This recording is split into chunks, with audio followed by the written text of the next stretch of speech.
स्त्री का घर। तुम्हें कितनी बार बताया है, मेरे तैयार होने से पहले मेरा नाश्ता तैयार हो जाना चाहिए।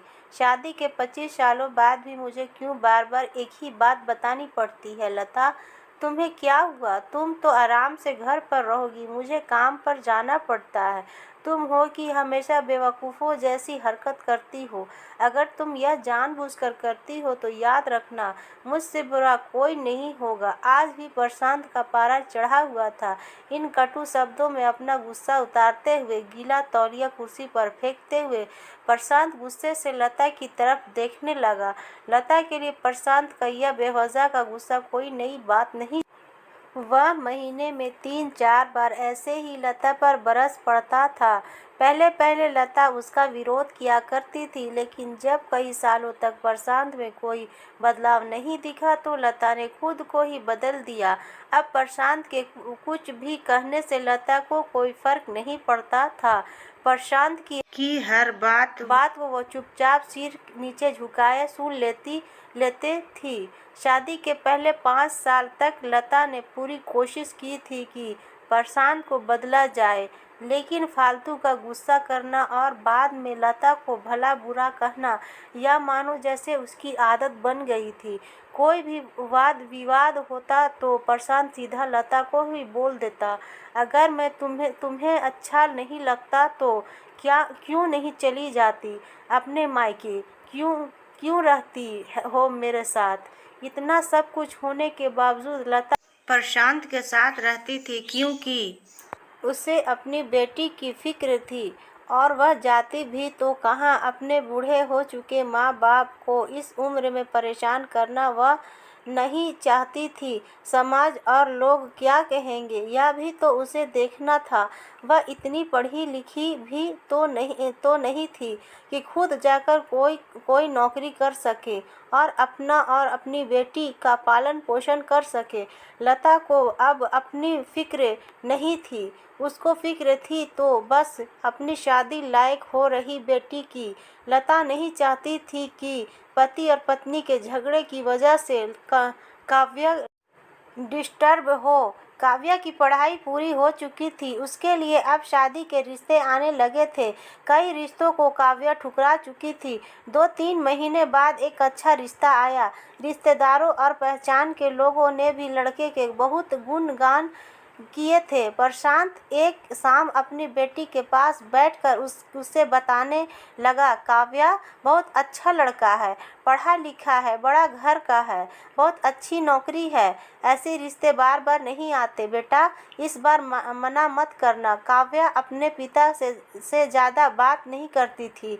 शायद डरती थी या शायद नफरत करती थी, लेकिन आज वो अपनी पूरी हिम्मत इकट्ठा कर बोली, मुझे अभी शादी नहीं करना है पापा, मैं नौकरी करना चाहती हूँ, खुद अपने पैरों पे खड़ी होना चाहती हूँ।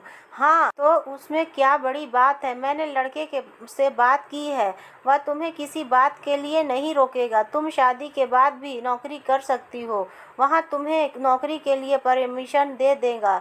प्रशांत बोला, मेरा नौकरी करना या ना करना उसकी परमिशन पर क्यों डिपेंड रहेंगे पापा? काव्या ने पूछा। मैं कहाँ कह रहा हूँ ना, तुम्हें किसी भी चीज़ की कमी नहीं होगी। वहाँ ऐसे रिश्ते बार बार नहीं आते, इसे ठुकरा मत, बहुत खुश रहेगी तुम वहाँ। प्रशांत बोला, पापा क्या मैं उतनी ही खुश रहूँगी जितनी मम्मी इस घर में खुश है? काव्या ने तंज कसते हुए कहा, आज तुम्हारी जबान कुछ ज़्यादा नहीं चल रही? प्रशांत गुस्से से आंखें बड़ी करते हुए बोला, पापा मुझे शादी ही नहीं करनी है।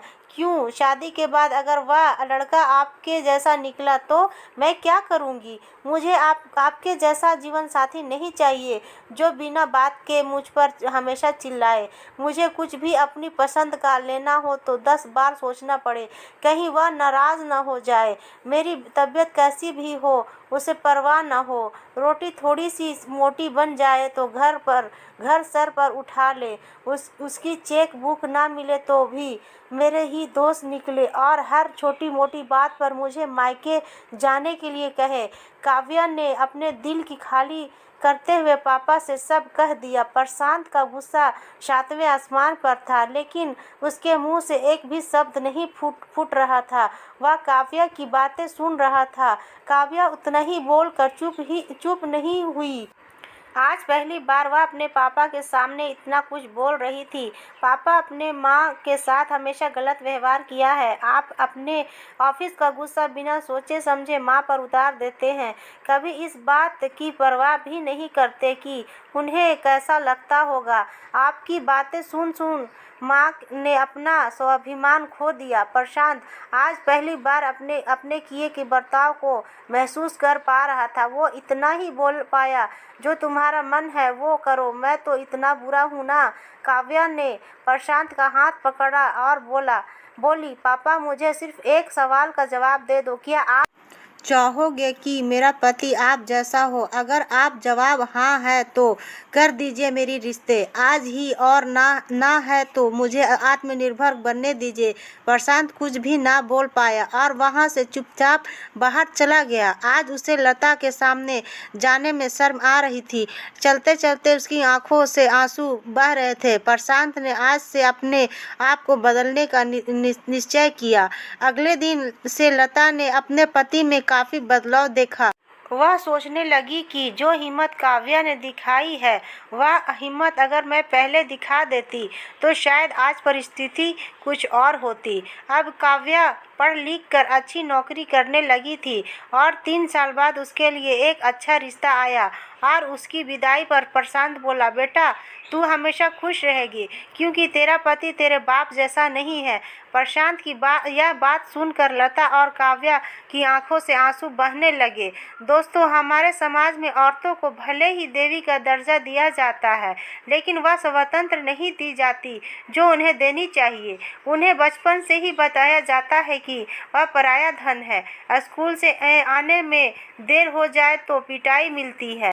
मोबाइल पर बात करते हुए दिखा जाए या खिड़की से झांकते हुए दिखा जाए तो शक किया जाता है। माँ बाप का घर तुम्हारा नहीं है, पति का घर ही तुम्हारा घर है। जीवन भर यह बातें बता कर उन्हें ससुराल भेज दिया जाता है और एक दिन किसी छोटे मोटे झगड़े में ससुराल वालों से उन्हें सुनना पड़ता है कि इस घर को छोड़ दो और मायके चली जाओ। अब आप ही बताओ दोस्तों, ऐसी स्त्रियों का सच्चा घर कौन सा? आखिरकार वह किस घर को अपना कहे?